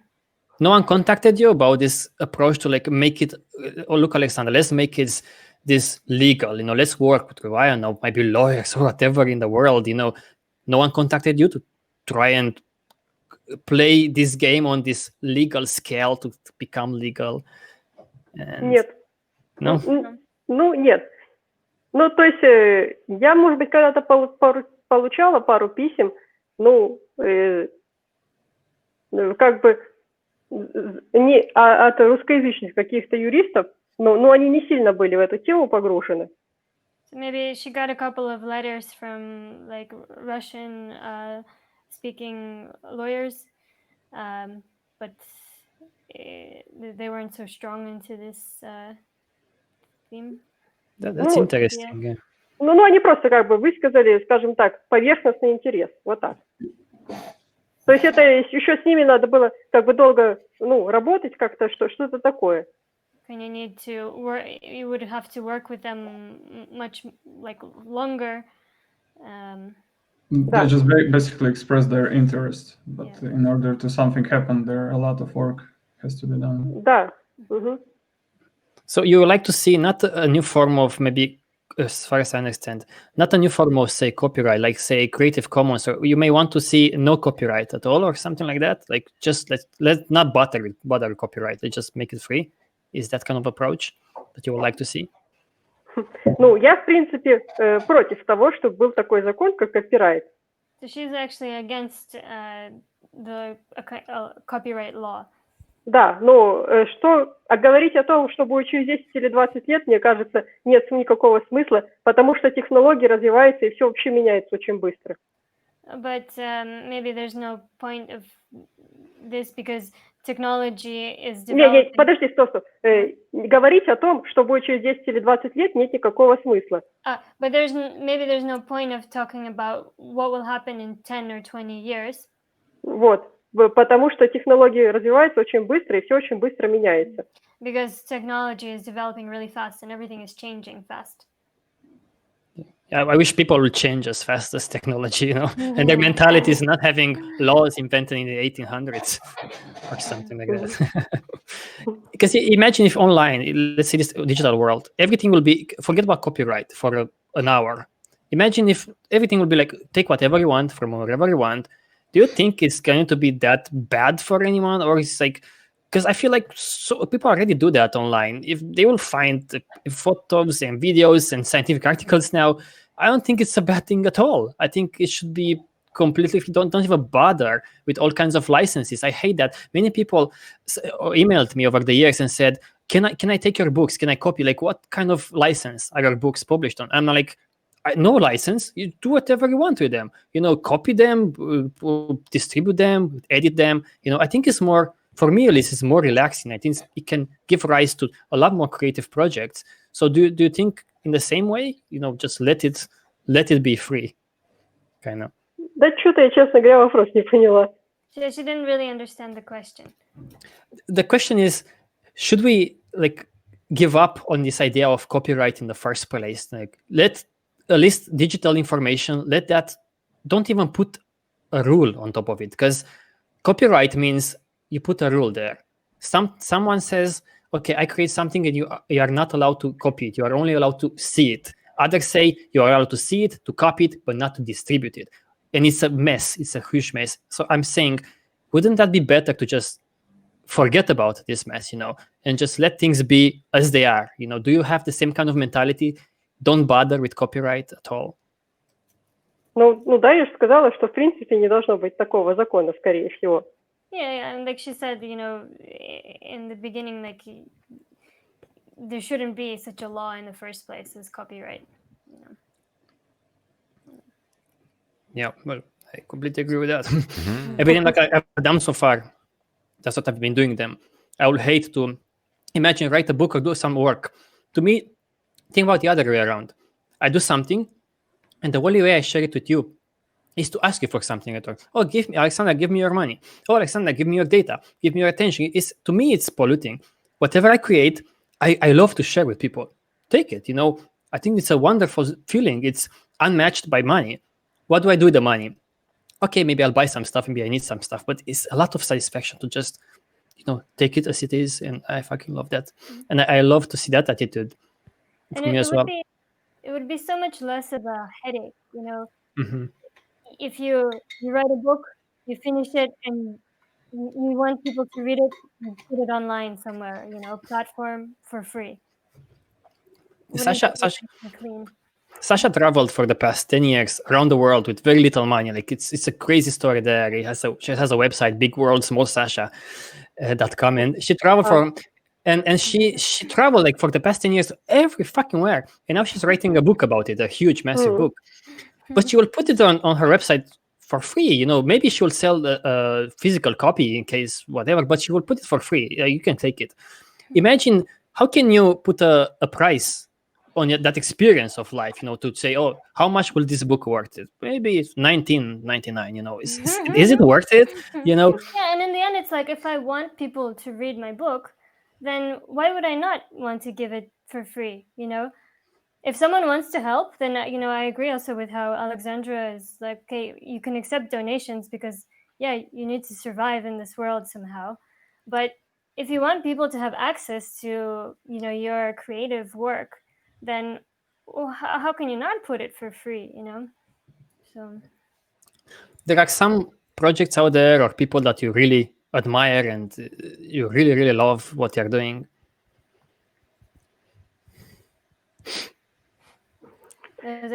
Sci Hub.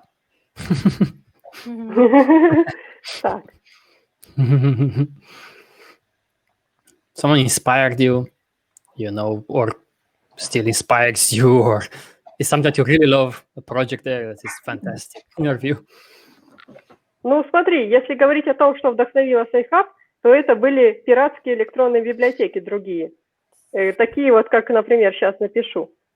So in terms of like what inspired Sci Hub, there were some like pirate sites, pirate library, electronic library sites.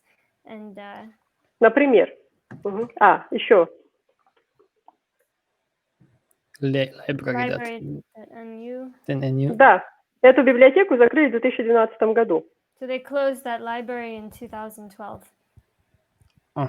So he was offering, like Sci Hub is doing, he was doing a similar thing there? The same kind of work that you are doing on Sci Hub, they are doing the same, and they got closed. Да, их как раз закрыли за пиратство. Okay, and you have to go in about 10 minutes. I understand. Like, of course, we will end in 10 minutes, around 10 minutes. So just let's see what else we want to ask Alexandra, or if you want to say something, something else to be said. Why is so, like, there are people that I know and be like, so what, okay, she lets you access scientific articles for free. How would you like shake this kind of people and say, well, this is really, really important? Like, why is that so important, Alexandra? Maybe it's not important. Normal people may not even want access to free articles, free scientific articles. Why is so important what you're doing? Anyways, someone may ask you. So what? Ну, как? Это же нужно для развития науки, для научного прогресса. So this is needed for development of science, for the progress of science. Yeah, definitely. Yeah. And the free access to normal people like you and me. Why is that important? For scientists, I understand, but for you and me, maybe we don't even know how to read through those things. So is that really important for you and me as normal people in this world, not scientists? В смысле? Ну, для любого человека важно, чтобы наука развивалась. So for any person, it's very important that science develops. Ну, а потом же Sci Hub не только ученые пользуются, но и врачи, и они получают информацию, чтобы как бы лучше ставить диагнозы пациентам и назначать лучшее лечение. So, for example, it's not only used by scientists, but also by doctors. So they would also need to look at some articles for better diagnosis and. И лучшее лечение, чтобы назначать. И чтобы лучшее лечение назначать. Oh, and for better treatment. To give better treatment. Yeah, absolutely. Yeah, we have an informed population, and maybe we'll have a saner society. In that sense.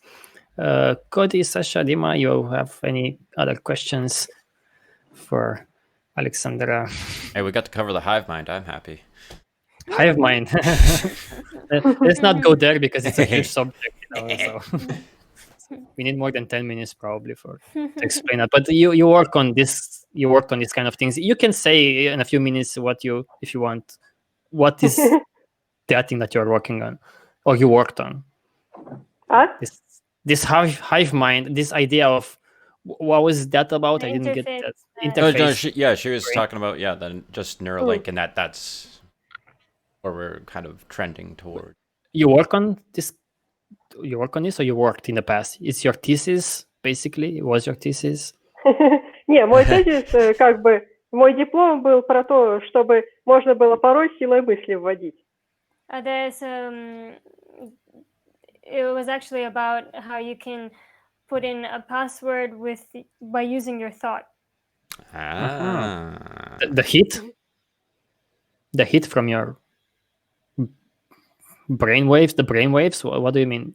Ну да, что-то вроде этого. Yeah, something like that.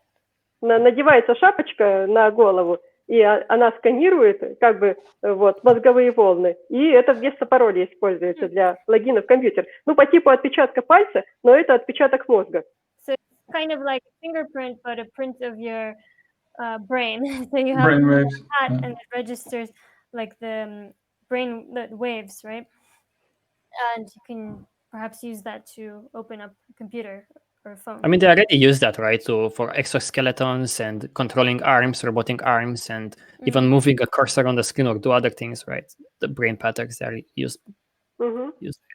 Yeah, that's a fascinating. Yeah, very interesting. Yeah, well, maybe next time I visit Sci Hub, I can open it with my mind, and it's like you will know what scientific article I'm looking for, just with my mind. Да, кстати, хорошая идея. Yeah, and in the future, if you want to participate again to TROM-Cast, or if you do some new projects, we'll keep an eye on whatever you're doing, and maybe is this website, the greatcourses.com, is like it's really great courses, but it's not available for people. It would be so great to see like kind of version of that. Video need this kind of version of that, but it's not automated. So planting ideas there, Okay. You are the smart brainy there, so you can maybe do something about that. So yeah, I thank you so much. It was fantastic to have you here, and maybe we can keep in contact because maybe we share the same kind of ideas.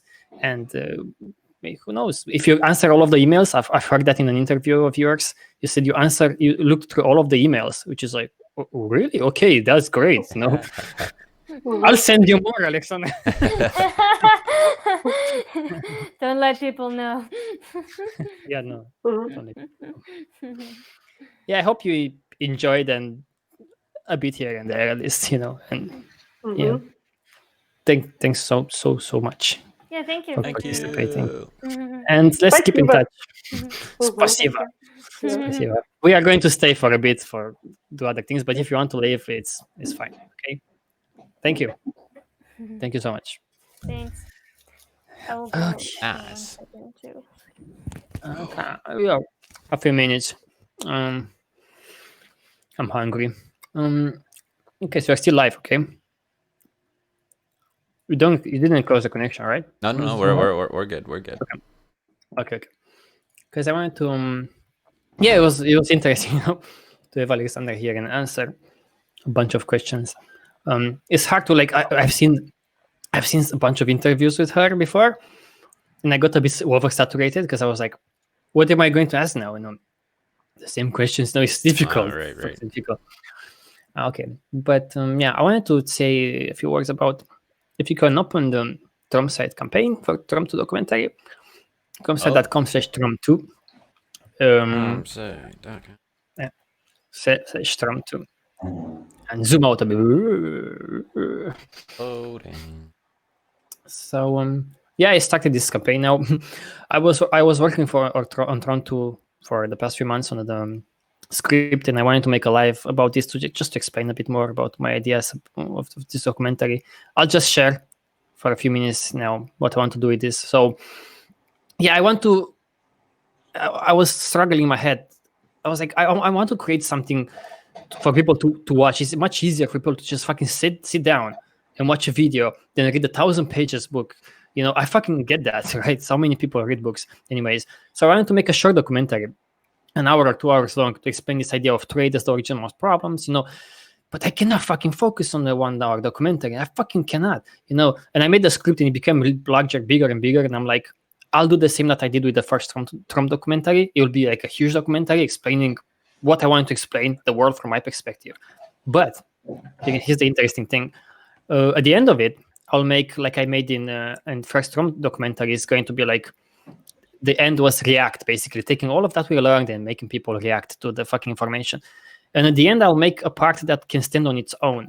It can be its own documentary. It'll be like an hour or so long, and I'll try to make it as cinematic as possible, if I'm able to showcase how people in this world like trade their life, to this society, and how else we can do this. If you guys saw The Social Dilemma, I kind of like the way that they put it there. They made like a short movie in the Social Dilemma documentary. Yeah. I like that, to like emphasize how Facebook is such a fucking charlatan, mine your data and all of that. I would love to do that with the documentary, the last part of the documentary, to film it at work, using the phones, going to a supermarket and all of that. I want to make something special there. So let's see. I need around Of course, I'm 13,000 euros, which is a fucking shit ton of money, but it's just the money for me to survive. That's all it is, to pay for my life here, because the budget is so low now that I can. It's one good thing when you don't have money. It doesn't stress you to like calculate it. It just doesn't fucking stress you because you have 2,000 euros. That's all it is. 2 months. Not difficult to calculate. So yeah, I was also this interesting story that happened to us now. I wake up this morning as this rental company sends me the water bill, 450 euros water bill. I'm like, what the fuck happened? 450 euros. We look at the water bill and they say, oh, for the past 3 months, you consumed 1 ton of water a day. Me and Sasha were like completely fucking shocked. Like, what the fuck is happening here? Clearly we don't consume as much. It's like insane. So that kind of derailed me a bit with the documentary. And like, you see these problems, the daily problems that we all face, they kind of push you down, So I need some financial support to like keep me afloat. Of course, this is an error with the water bill. Like we wake up in the morning. Bill. No, we wake up. No, we woke up in one morning without consuming anything. We look at the water meter, 260 liters consumed overnight. I'm like, okay, someone is either stealing our water. We got into fucking conspiracy theories there. I'm like, okay, I think the cafeteria downstairs is fucking stealing our water. But because it's ridiculous. But anyways, why I mentioned this is because, this daily life stresses with the water bills, electricity, rent, and so forth. It's difficult to focus to make something that will take a year or so to finish. So that's why I need help to just pay, not for that fucking water bill. I'm not going to pay for that shit. And they know very well. But to pay for my life for a year. So I'll be amazed if I can raise the money. So the entire 2021 year, I can focus on TROM-2 documentary. It's 10 years later, Maybe I want to do this every 10 years. Take all of that my knowledge for the past 10 years and compress it into a documentary. I would love to do that. And I know that there are not as many people following TROM and so forth. And those who follow it already supported TROM. And it's like, I feel like I'm draining them of money or whatever. But in the end, I'm like, if people donate. If they don't, they don't. And I'll see what I can do about that. So if you can donate, that'll be fucking fantastic. I'll fucking love it. I made a video there. I put a bit of effort into making that video, campaign video. I don't know if people got the message, but I think it's an interesting message how we don't feel the world. We think the world. And this is one of the themes of the documentary, to show you how the world is so different from the way that we think it is. To go through like ideas from human behavior. I'll go deeply into the human behavior and communism, capitalism, how we are trying to organize a society, the ideas of trade, data collection, and all of that. I want to make this massive fucking documentary that you like. Cody will put mushrooms in his system and just watch it and like, absorb it. I'll try to make how Theo showed this, how we don't see the world, we don't always see the truth, or how it really is. And we went up on top of this mountain and we were looking at the sunset. And since it takes 8 minutes for light from the sun to come to the earth, what you see the sun, when you see the sun there 8 minutes before sunset, it's not actually there. So we did there is no real time sunsets or sunrises anywhere in the world. It's not possible. This kind of ideas, of course, not about the sun. It's about how we interpret the world. I think there are three or so main themes, in the documentary. But one is how humans, then how we know about us, and then what's this society all about, and how we can change all that. But I will try to make a live if anyone will watch it, to explain more about this. We can go just quickly through some maybe news that we have there. We have TROM curated news, tromsite.com/tools/news. I even forgot what news we have there, but let's see, baby Cody. Memristor breakthrough. First single device to act like a neuron. Well, we should have Alexander for this one. It's about brains and stuff. Yeah, they made the transistor, as far as I remember, that acts like a mechanical thing that acts more like a neuron. and their hope is that they can put many of these together and make it function like a brain in a way, and you can train that brain to become the next Mark Zuckerberg or something, depending on the society. Depending on the society. That's why I kind of doubt this idea of like, I'm like, okay, this let's enhance how we communicate to our brains and this. Well, that's great. People will do that for sure, but it depends what's the drive here.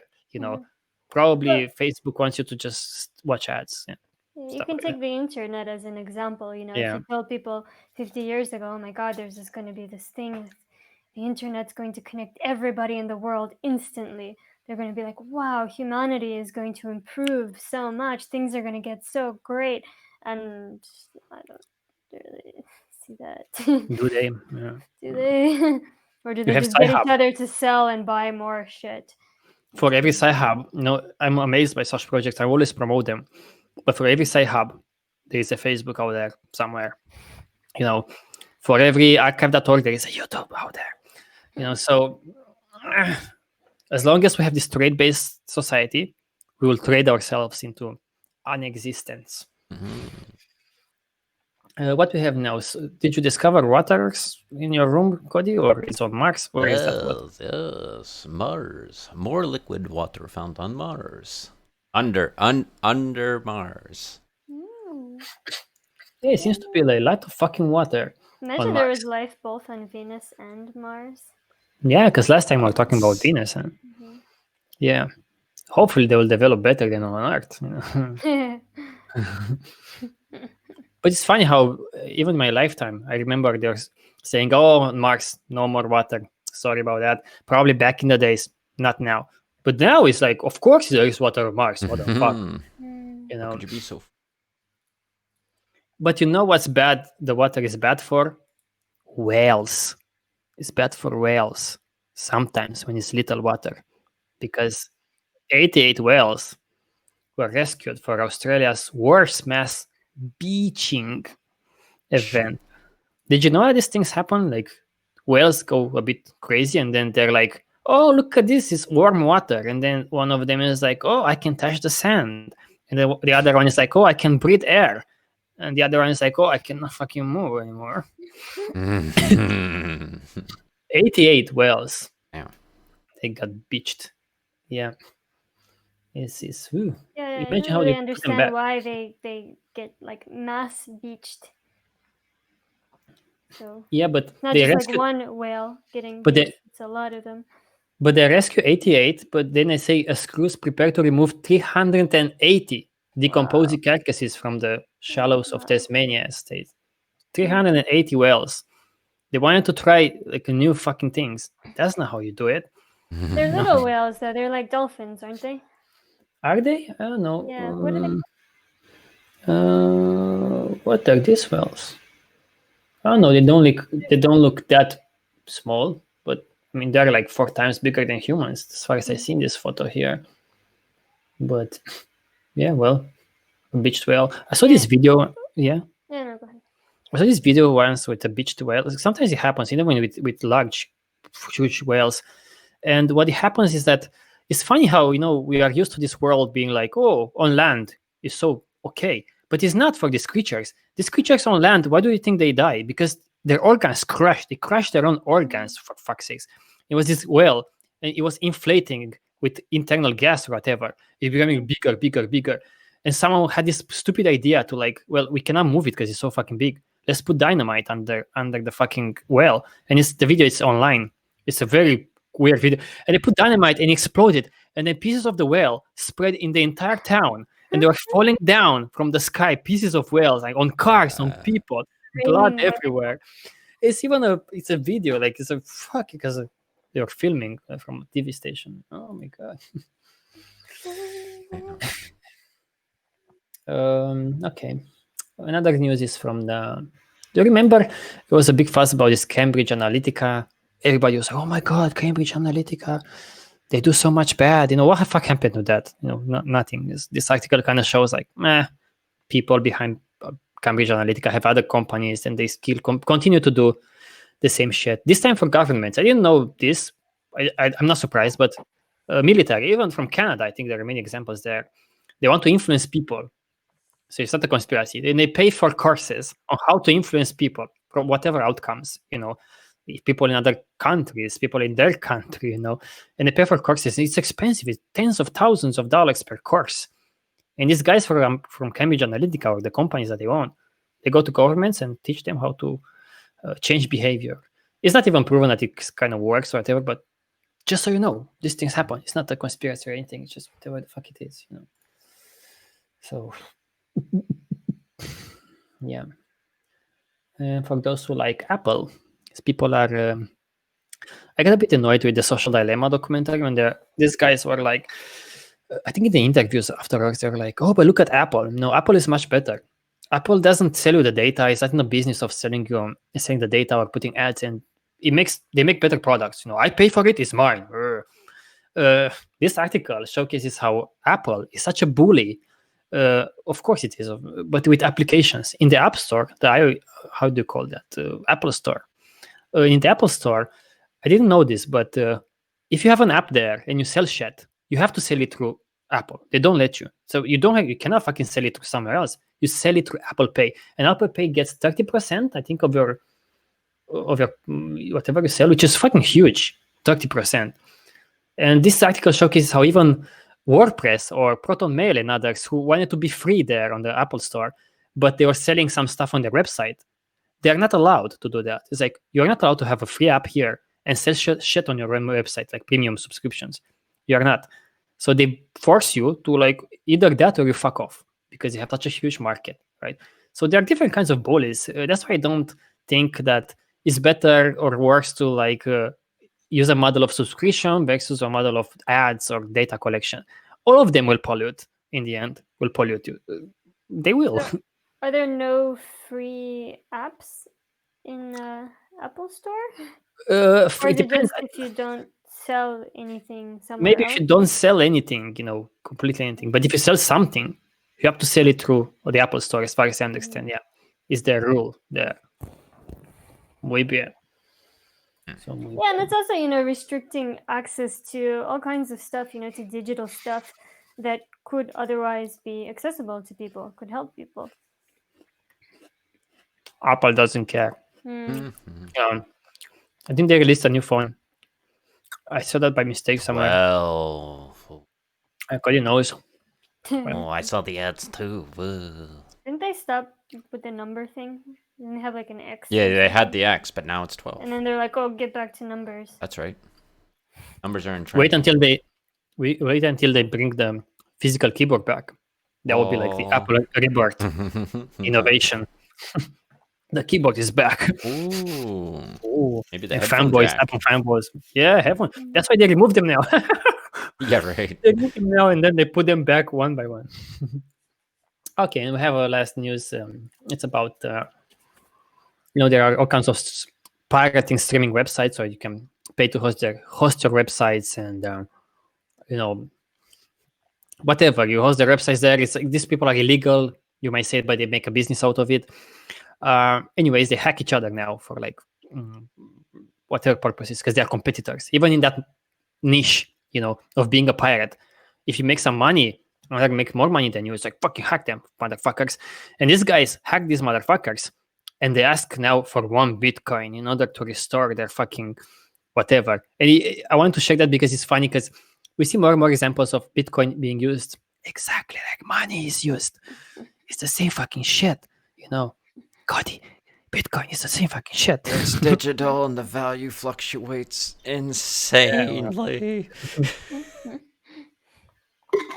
So that's what it is. And I think we clocked it at 2 hours today, huh? Mm-hmm. Yes, sir. That's good. Look at us. Yeah, look at us. 2 hours. Yeah. Perfecto. Okay. Muy bien, muy bien. Muy bien. Okay, so we'll see. We'll see next time about. Next time about. We'll make for sure one about the Fediverse. Fediverse. This new kind of networking platform. And I'm trying to invite some people from the Fediverse universe. You'll see what that's all about, because we moved to Friendnica and this and that. And it's really cool. The technologies there, cool people and stuff. And we'll let you know about that. But for now, I talked so much today. Sasha did a fantastic job with Wait, you should get hired as a I don't think I was that great. Maybe we'll still subtitle it and cut me out of the thing. We'll see. Oh. Why? Didn't she do good demo work? She got. Oh, it's good that your mic doesn't work. Your opinion is more valid now that your mic doesn't work. I forgot to turn it on. Yeah. No, Sasha did a good job. Thanks for helping. Okay, guys, let's just go and eat something. Okay, guys. Bye. Adios.